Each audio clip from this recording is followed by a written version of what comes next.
In the heart of Florence, Italy, in the early 1900s, the clatter of horse-drawn carriages echoed through narrow cobblestone streets, a symbol of elegance in motion. Florence was a city of artisans, a cradle of craftsmanship, and among the finest leatherworkers in the world.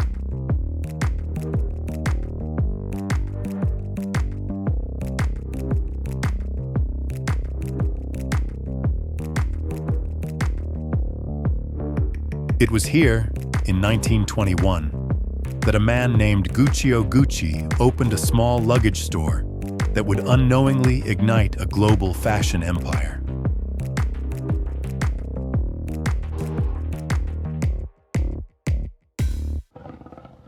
But before Gucci became synonymous with luxury, before the double G logo appeared on runways and rappers and red carpets, before scandals, reinventions, and billion-dollar success, there was simply a young man watching wealthy travelers glide through luxury hotels, dreaming of creating something timeless. As a young porter at the Savoy Hotel in London, Guccio Gucci was fascinated. The elegant luggage, the opulent clothing, the way the wealthy carried themselves. He studied them quietly, obsessively.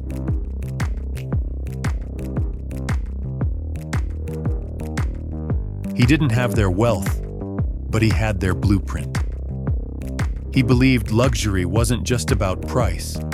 It was about storytelling, aspiration, identity. When he returned to Italy, he brought that belief with him.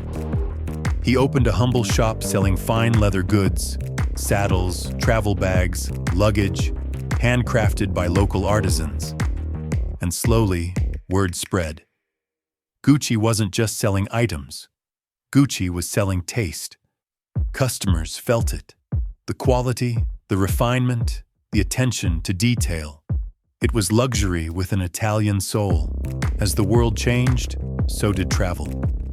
Horses were replaced by cars, cars by trains, trains by planes, and Gucci adapted. The brand expanded from saddles to suitcases, from practicality to prestige. Soon, the Gucci name quietly climbed through Italy's elite. Aristocrats, diplomats, movie stars. They didn't just want luggage, they wanted Gucci.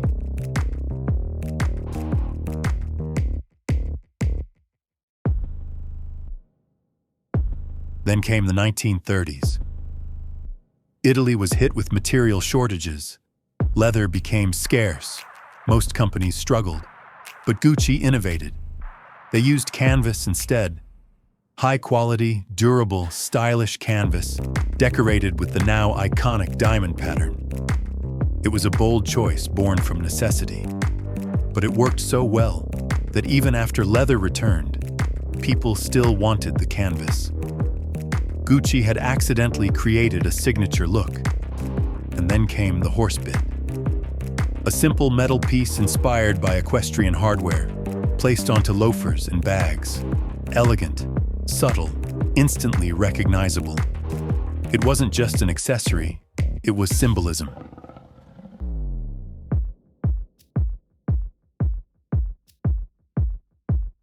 Gucci understood something powerful: luxury lives in the details.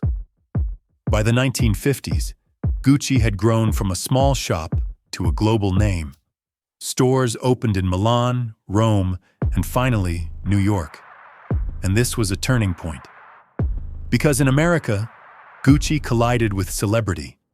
Hollywood's golden age was in full swing.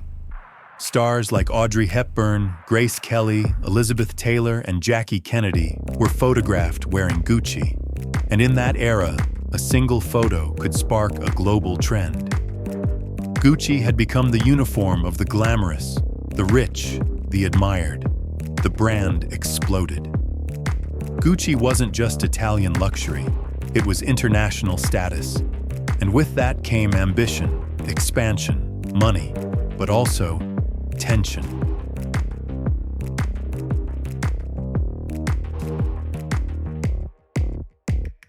When Guccio Gucci died in 1953, his sons took over the company. And this is where the story becomes more than fashion. It becomes drama, betrayals, power struggles, a family at war. There was Aldo, the visionary marketer who pushed Gucci across the world. There was Rodolfo, the former actor, artistic and refined. There were other brothers, cousins, nephews. Everyone wanted control. Everyone believed Gucci belonged to them.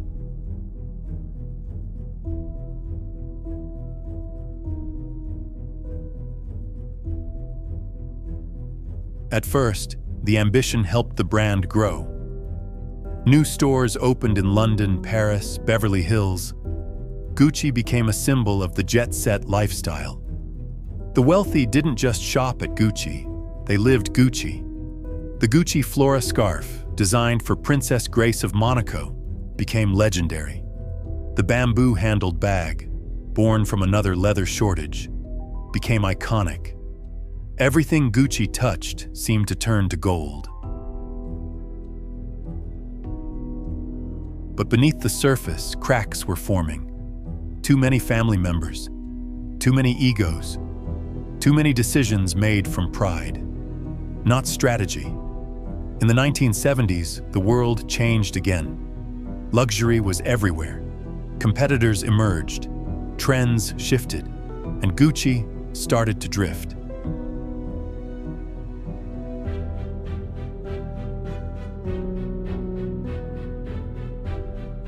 The brand diluted itself. They licensed the logo to anyone who would pay. Perfumes, keychains, cheap accessories. The double G started showing up in airports, discount shops, souvenir stands. What was once exclusive became common. And in luxury, common is deadly.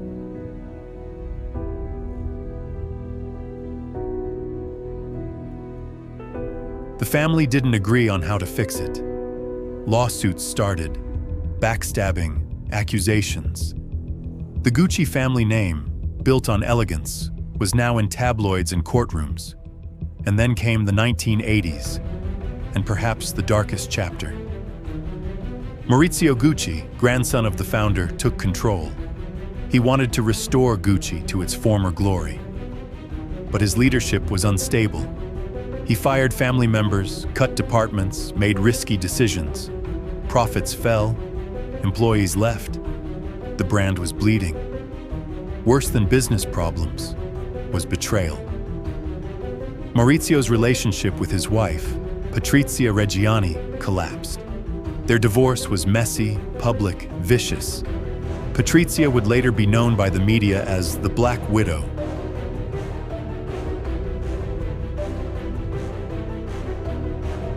Because on a cold morning in 1995,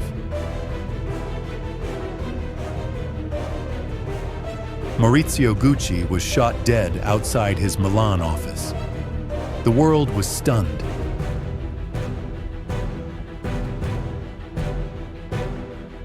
Two years later, Patrizia was arrested for ordering his murder.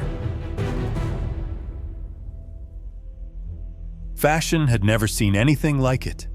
The Gucci name was in headlines, but not for beauty, for blood. Gucci, once a family dynasty, had become a cautionary tale. The family was out, investors took over, the brand was directionless. For many, Gucci was finished. But here's where the story turns.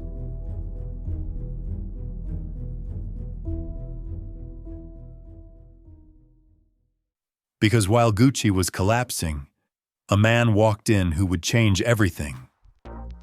His name was Tom Ford. When Tom Ford joined Gucci in 1990, he was just a young designer with bold taste and a sharp eye. By 1994, he became creative director. And from the moment he took over, he did something radical. He made Gucci sexy, not elegant, not classic, not traditional. Sexy. His runway shows were provocative. Models in velvet suits, plunging necklines, metallic fabrics, glossy black and deep red. It was dangerous, mysterious, irresistible. He stripped away the old and built something bold, modern, thrilling. In 1995, he released a collection of white satin shirts unbuttoned to the waist, paired with low-slung metallic pants. It was shocking. It was daring. It was everywhere. Celebrities wore it. Photographers chased it. The media couldn't stop talking. Gucci was no longer your grandmother's handbag brand. Gucci was the hottest thing in the world.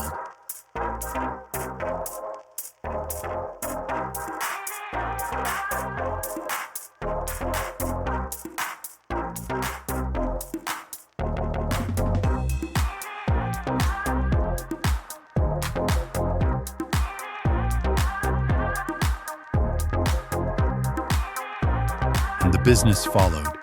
Sales skyrocketed 90% in 1 year. 90%. That kind of growth is almost unheard of. In just a few years, Gucci went from near bankruptcy to the fastest-growing luxury brand on the planet. Investors took notice. The luxury market was changing. Big conglomerates were buying independent brands. And a battle ignited for control of Gucci. Bernard Arnault, the head of LVMH, the largest luxury group in the world, started secretly buying Gucci shares. He wanted to take over. He had already taken Dior, Givenchy, Fendi, and Gucci was the ultimate prize. But Gucci fought back. They didn't want to be swallowed by LVMH, so they turned to a different partner, François Pinault, owner of the French group PPR, which would later become Kering. With Pinault's support, Gucci fended off LVMH in a dramatic corporate war. It was one of the most intense battles in luxury business history. The result? Gucci became part of PPR. Tom Ford stayed, and the rise continued.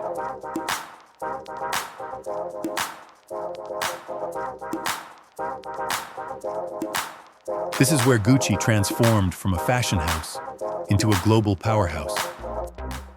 Tom Ford built not just clothes, but desire. The ads were steamy and controversial. Perfumes launched and sold out. The brand expanded into shoes, eyewear, accessories, all with the same sleek, seductive identity. By the early 2000s, Tom Ford and Gucci were legends. Revenue soared from $200 million to over $3 billion. Gucci wasn't just back.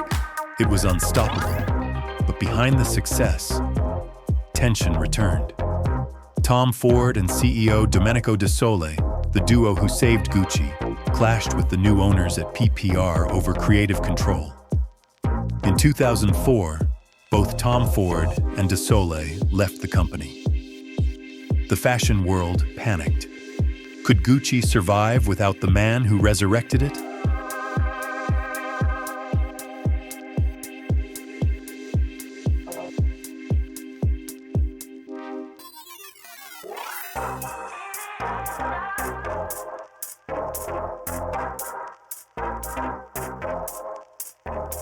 At first, the answer seemed uncertain. Gucci appointed new designers. The brand tried to find its identity again. The collections were good, but not groundbreaking. And then, something unexpected happened.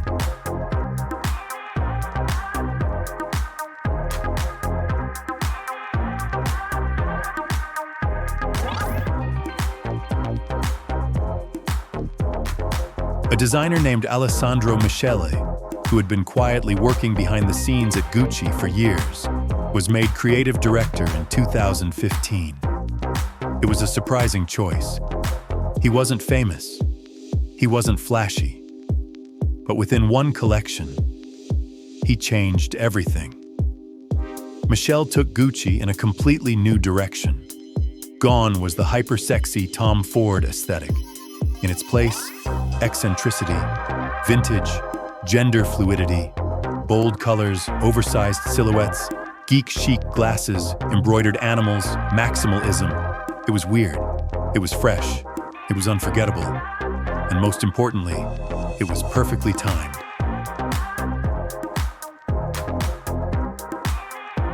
The world had changed. Social media had taken over. Fashion was now about individuality, expression, personality. Michelle's Gucci was Instagram gold. Every piece was a statement. Every look was a conversation. Celebrities loved it. Fashion lovers adored it. Even young consumers, who had never cared about luxury before, were suddenly obsessed with Gucci.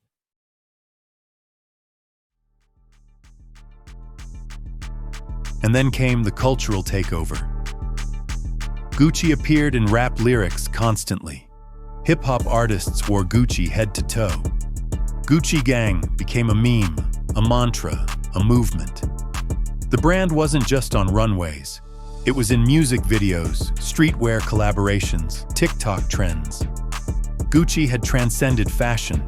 It was pop culture, but behind the art was strategy.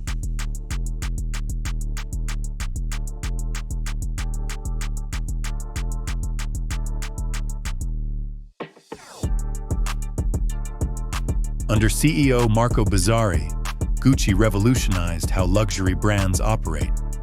They reduced wholesale and focused on direct-to-consumer. They invested heavily in digital. They made their boutiques immersive experiences, not just stores.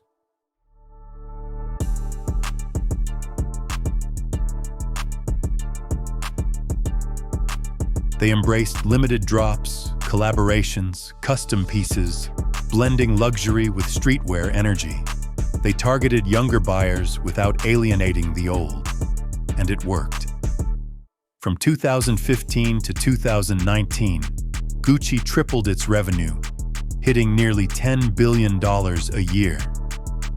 It became the most searched fashion brand in the world, the hottest luxury label on earth.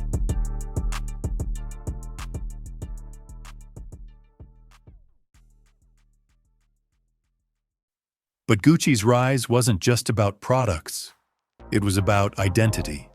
Gucci understood something deep about human desire. People don't just buy fashion. They buy belonging. They buy culture. They buy a story.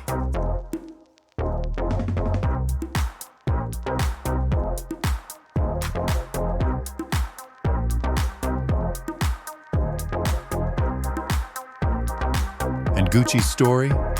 It had everything. Craftsmanship, glamour, scandal, reinvention, celebrity, murder, redemption, and art.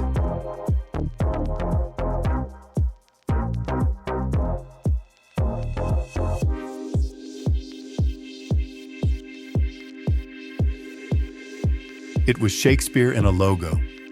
But the story isn't over, because fashion never stops. Consumer tastes evolve. Creative directors come and go. In 2022, Alessandro Michele left Gucci.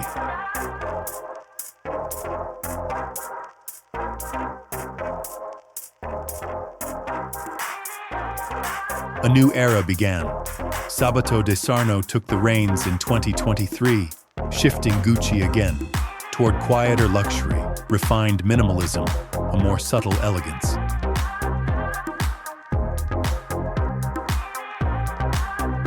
Some say Gucci is reinventing itself for the next generation.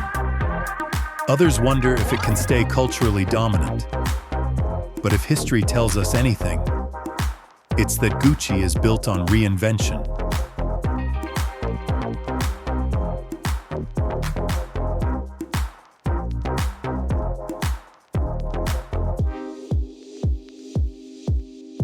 From a humble shop in Florence, to Hollywood glamour, to family collapse and murder, to Tom Ford's revival, to hip-hop obsession, to global powerhouse, Gucci has never stayed the same.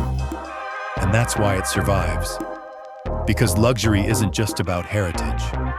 It's about relevance. Gucci doesn't chase trends. Gucci creates them. And every time the world thinks Gucci is done, it rises again.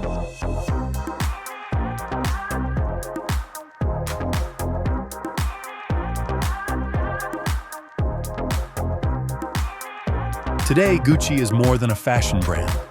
It's a symbol, of power, of art, of transformation. It asks a question. What does it mean to be iconic? Is it the logo, the history, the price? Or is it the ability to shape culture itself? Gucci has done it for a century, and it's still doing it. From the horsebit to the runway, from Florence to the world, from scandal to supremacy. This is the rise of Gucci.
We hope you enjoyed the video. For more, make sure to like, comment, and subscribe.